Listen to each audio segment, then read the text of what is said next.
Sir, Lok Sabha प्रत्याशी बनने के बाद पहली बार सरदार शहर पहुंचे हैं, क्या कहना है? मेरा 2 दिन का प्रवास है और कल भी मैंने देव दर्शन किए थे, आज भी कर रहा हूँ। उसी सिलसिले में आज इच्छा पूर्ण जो बालाजी हमारा मंदिर है, जो इच्छाएं पूरी करता है, उसमें आया हूँ और बहुत अच्छा लग रहा है। विशेष तौर पे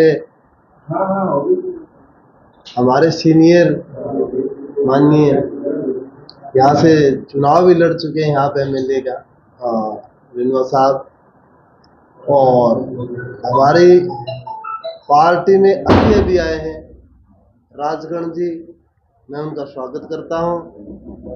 ईश्वर जी में हमेशा जोश रहता है, ईश्वर जी में हमेशा जोश रहता है।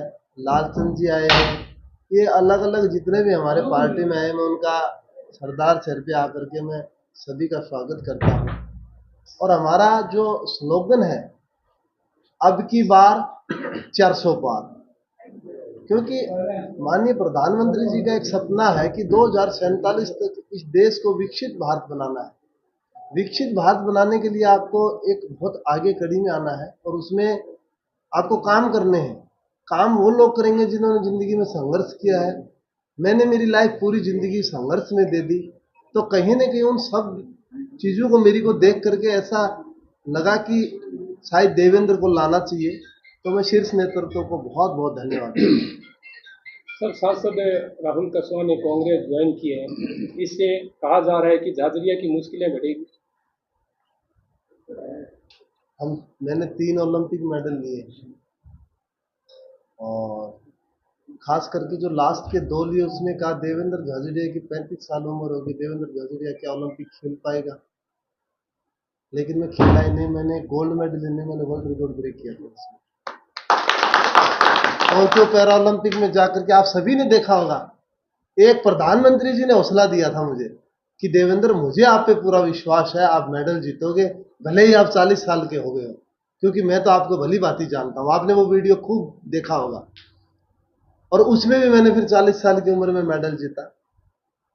तो मेरे को अच्छा लगता है, मेरे को काम करना अच्छा लगता है। इस देश के लिए मैं जिसी भी मुझे भूमिका मिलेगी इस देश के प्रति, उसमें मैं हमेशा समर्पित रहूंगा। झाझड़िया के पहले से ही प्रधानमंत्री मोदी से नजदीकी संबंध थे, लेकिन यहाँ पर राठौड़ पर आरोप लगाया जा रहा है कि उन्होंने सांसद राहुल कसवा की टिकट कटवाई।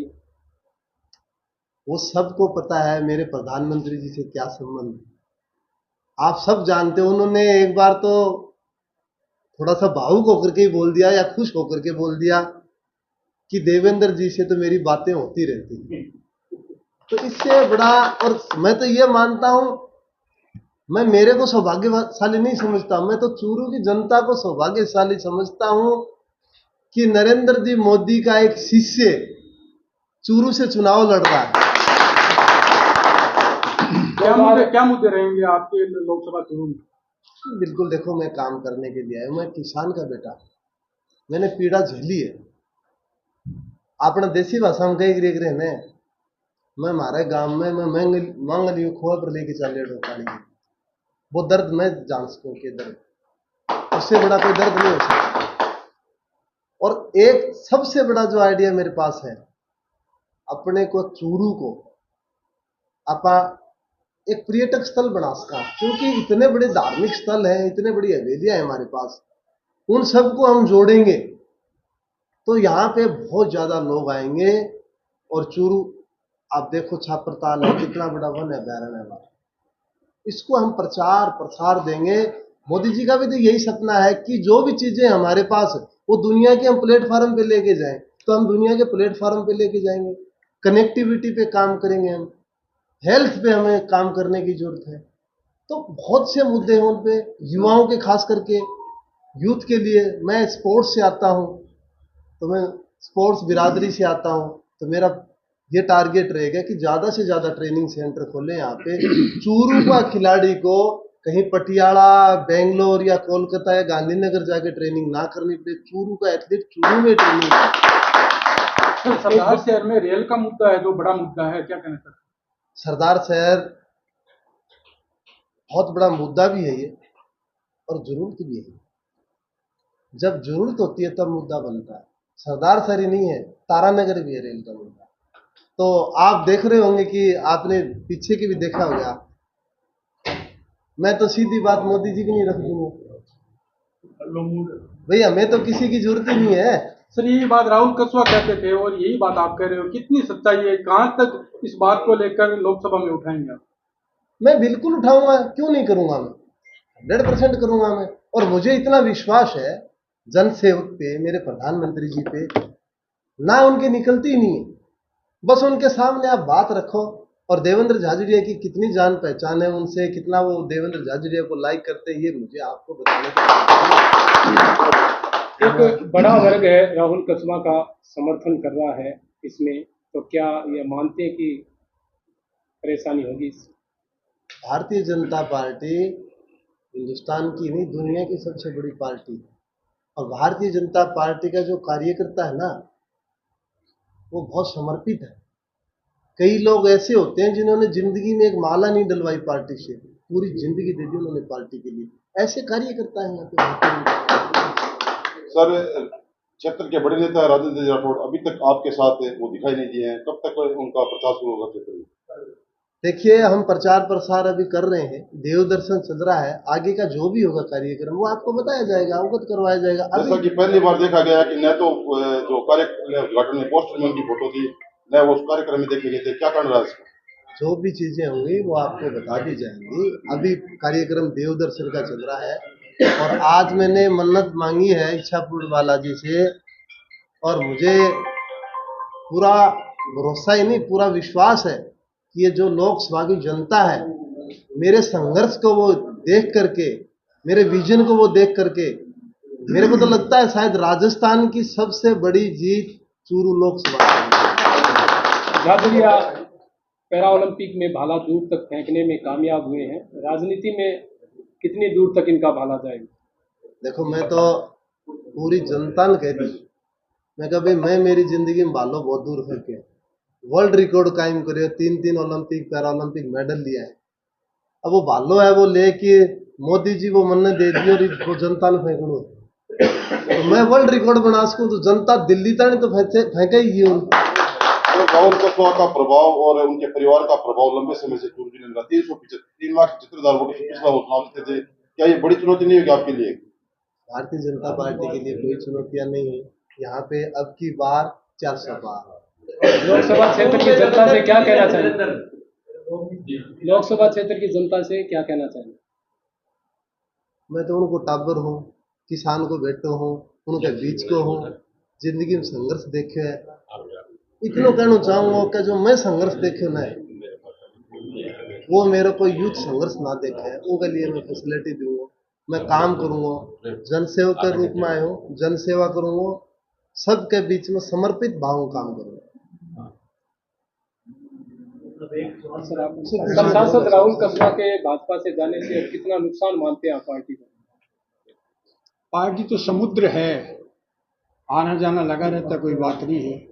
इतना हमारे लोकप्रिय और विश्व के सबसे लोकप्रिय एक ऐसी शख्सियत जो हमारे नेता है, हमारी पार्टी के प्रमुख है, उन्होंने आह्वान किया कि 400 सीटें आनी चाहिए। कुछ ऐसी अपने राष्ट्र की स्वतंत्रता के बाद में नीतियां बन गई वोटों की राजनीति के चलते। जब तक पूर्ण 2/3 बहुमत नहीं होगा तब तक हम पूरा सुधार जो चाहते हैं राष्ट्र में वो कर नहीं पाएंगे। तो उसके लिए हमें उस लक्ष्य को प्राप्त करना है। तो एक आह्वान है हमारे नेता का, तो उसको हमें पूरा करना है। और उन्होंने वो बहुत सोचते समझते उन्हें क्या करना है। पुराने बहुत सीनियर थे, आपको पता है, सीएम बनना चाह रहे थे, एक साधारण से कार्यकर्ता को लाकर सीएम बना दिया, और आज खूब बढ़िया से काम कर रहा है।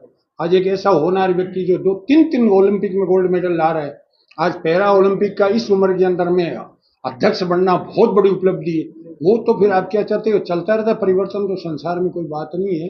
आज उनको 100 बार टिकट दी हुई है, उनका इतना सम्मान किया हुआ है, आज उनको साथ देना चाहिए था। बाकी मैं किसी की आलोचना नहीं करना चाहता हूँ, पर जो हमारे मोदी जी का निर्देश है कि ये मैं भेज रहा हूँ, आपको इनको जिताना है, ये समझो मोदी है, भारतीय जनता पार्टी है, आपका फूल है कमल का।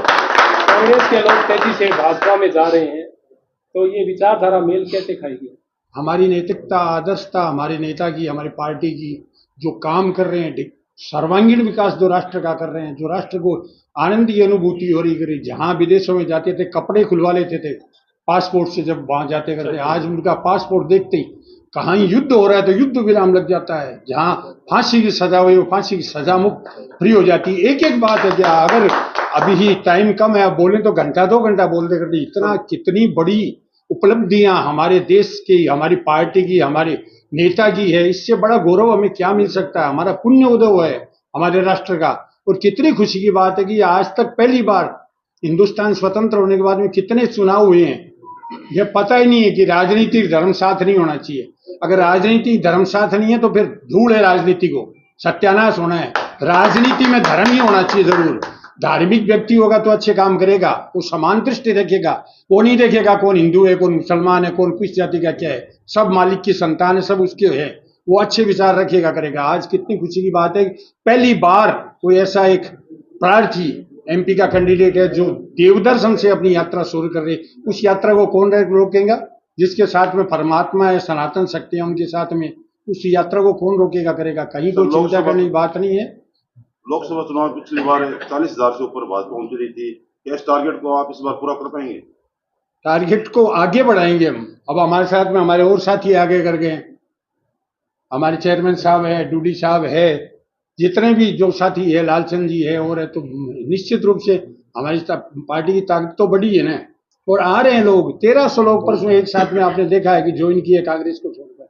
कमलनाथ जैसे लोग जो तीसरे बेटे बताते थे कि इंदिरा गांधी जी के तीसरे बेटे, वो और उनका लड़का भी ज्वाइन करने ही वाला था, तो तुरंत ही कोई मीडिया के द्वारा इतना प्रेशर पड़ गया कि वो शर्मा गए और रह गए। तो ये स्थिति है कि उनके बेटे तक ये, और मदन मोहन मालवीय जैसे आप लेते आदिवासी नेता, कितने दिग्गज नेता, वो सब आ रहे कर रहे हैं।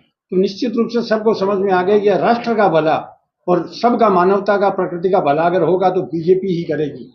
कांग्रेस को देख लिए, केवल वोटों की राजनीति है, कितने परसेंट किस जाति के वोट है, कितने परसेंट किस समाज के वोट, उनको लेकर और कैसे भी वो हासिल करे, वो समय खत्म हो गया, पाप का घड़ा भर गया।